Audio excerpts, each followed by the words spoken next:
Well, hey, in this video, I'm going to be sharing a list of resources that you can be using to study the Bible. I know one of the reasons I never used these resources in the past was this misconception that, they're probably only for pastors, seminary students, people who are looking to make Bible teaching their profession. But the reality is that these resources are available for all believers and beneficial for all believers. So stick around for the whole list. And if you're new here, consider subscribing.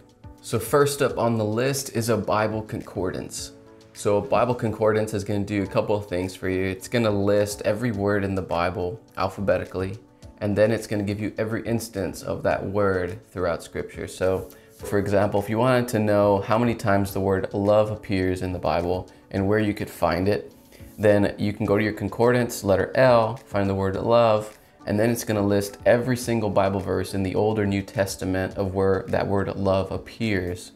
And then if you have something like Strong's Concordance, which is one of the most popular concordances out there, it's also going to give you the original Hebrew, Greek, or Aramaic word, and then the definition and meaning of that word.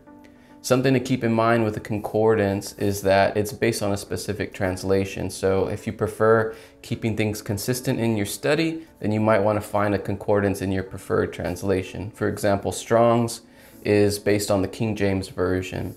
There's an ESV version out there, as well as an NIV, I think an NASB, but I'll list some links to those in the description below. So next up on the list is a Bible-specific dictionary or encyclopedia. So these come in handy in case you ever get stuck on a word while you're studying. You can just go to your dictionary and get its meaning just to gain a better understanding of that word. And an encyclopedia will probably include a little bit more information like on people, places, and events. But some really popular dictionaries are going to be Vine's Dictionary, Holman Illustrated Bible Dictionary, and Nelson's Illustrated Bible Dictionary. I'll list links below. So next on the list of resources to help you study the Bible are Bible commentaries. So Bible commentaries are personal explanations and interpretations of the Bible from people who've been studying scriptures for many years.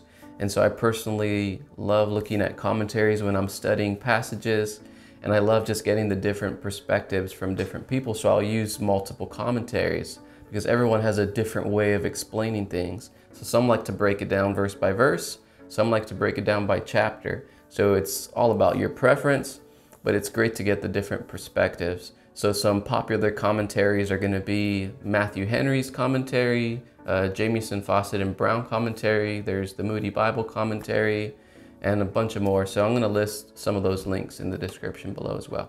Another resource you might find helpful is a cross-reference. So cross-references will show you how one verse or passage in the Bible relates to another one. So instead of reading the Bible as isolated verses, the cross-reference will show you how one verse can connect to another one and then another one, building out this bigger picture, this bigger story on a particular topic or concept. So you can get a cross-reference as either an individual guide, like the Nelson's cross-reference guide, or you can get a study Bible with cross-references already built into it. So these next few resources I'm going to talk about are different types of Bibles.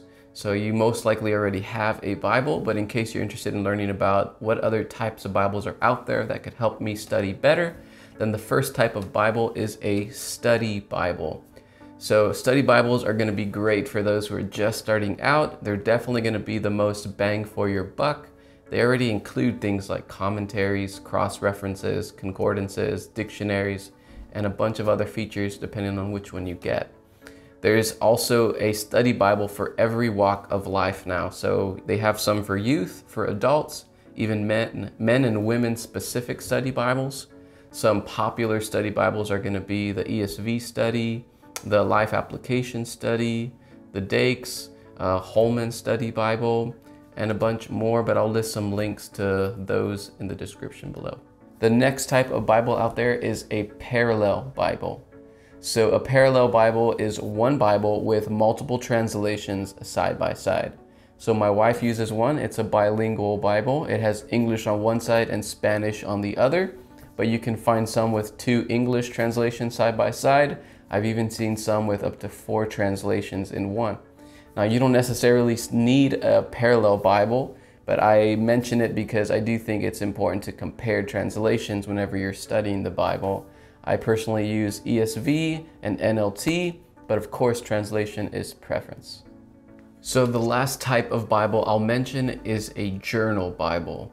So there's nothing that helps you retain more of what you're reading than when you write it down, and that's what makes journal Bibles so great. It's a complete Bible, but instead of trying to squeeze everything in really small letters on the side of your Bible, it gives you some space on the page, usually in a single column, where you can journal in your Bible.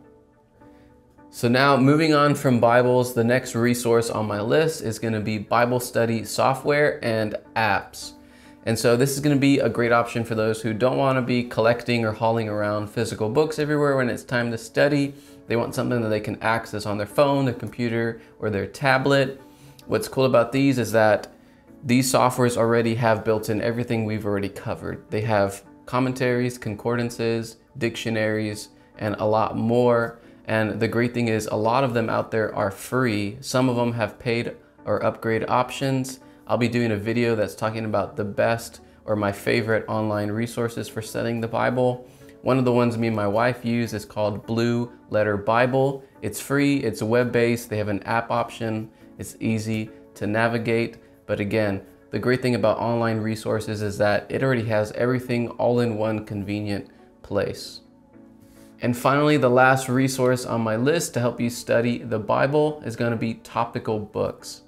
So if you're trying to study a particular topic, then you might want to consider buying books about that subject. Now, when I'm talking about books, I'm talking about Christian living and biblical books, not fiction or self-help books. So for example, I'm a worship leader. I wanted to gain a better understanding of biblical worship. I started buying books like Worship: The Ultimate Priority by John MacArthur, or Worship Matters by Bob Kauflin, or Worship, it's a collection of writings from A.W. Tozer, and so on. So you would do the same in your situation, whatever you're trying to study, you want to gain a better understanding of, consider looking up books by pastors or teachers who have already done the research for you on that particular topic. So that's it. That's everything on my list of resources to help you study the Bible. If you found any of this helpful, consider subscribing to my channel. My name's Jeremiah. Thanks for watching.